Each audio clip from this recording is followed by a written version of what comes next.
જેતપુર ખાતે ખેડૂતો સાથે ખાસ વાતચીત કરીશું। વાતચીત દરમિયાન ખેડૂતોએ પાણીને લઈને ભારે રોષ વ્યક્ત કર્યો છે। નમસ્કાર, હું છું મમલ। તો આવો સાંભળીએ ખેડૂતો શું કહી રહ્યા છે। ભાદર બે અમારા આ પુલેથી એટલે ભરાવો છે। આ પુલેથી ભાદર બે નો એટલે ભાદર બે ના લગન આનું પાણી પ્રદૂષણ એટલું થાય છે। અને અમારા જે આ નદી કાંઠાના ગામડા છે ને ગામડામાં બધે એટલે પાઇપલાઇન નાખેલો છે। ખેડૂએ હજારો રૂપિયાનો મંડળીમાંથી લોન લઈ લે અને પાઇપલાઇન નાખેલા છે। અમારા લુણાગરાના ઓછામાં ઓછા 50 થી 60 પાઇપલાઇન નાખેલા છે। 50 થી 60 લાઈન પાઇપલાઇન નાખેલા છે। 2000 ફૂટ 1500 ફૂટ 2000 5-5000 ફૂટ લાઈન નાખેલી છે। તો અટાણે એ પાણી પાવા લાયક નથી। ખેડૂને બરબાદ કરી દીધા છે। હાવ ખેડૂ જેવું પાણી પાય ને એવું પાવા લાયક રહ્યું જ નથી।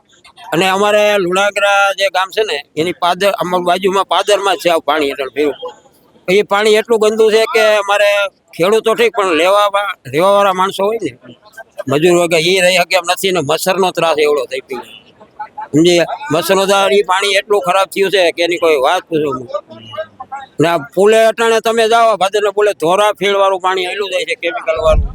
અને પાણી ક્યાંનું છે એ બધાને ખબર છે, નથી ખબર એમ નથી, પણ કોઈને આની ઉપર એક્શન લેવું જ નથી। બરાબર, આ એક્શન લે તો આ ચોખ્ખી થાય। બાકી આ ભાદરમાં મેં પાણી પીતા હોતા અટાણા પાણી હાથ ધોવા એવું પાણી પણ નથી। તમારા જે અહીંયાના ધારાસભ્ય છે એ તો સિંઘમ જેવા ધારાસભ્ય છે બધાને, પણ તો પછી કેમ જે તમારા સિંઘમ ધારાસભ્ય છે કેમ ત્યાં ઢીલા પડી જાય છે? હવે ક્યાંક ને ક્યાંક ગમે એક નડતરૂપ થતું હોય તો જ ન આવતો હોય ને, બાકી તો નકર આવી જાય ને અહીંયા મેદાનમાં। કારણ કે તો અને આવવું જોઈએ મેદાનમાં। ખેડૂત આગેવાન છે, એમનું નામ પણ ખૂબ સારું છે। ભાઈ જયેશભાઈ રાદડિયા કોઈ નાનું નામ નથી, ખૂબ મોટું નામ, તેમના પિતાશ્રીનું નામ પણ ખૂબ મોટું હતું। તો એમને ક્યાં એવું છે કે આ સમસ્યાનું સમાધાન ના કરી તો કરી શકે? ક્યાંક ને ક્યાંક વિઠ્ઠલભાઈની ખામી આમાં દેખાય છે।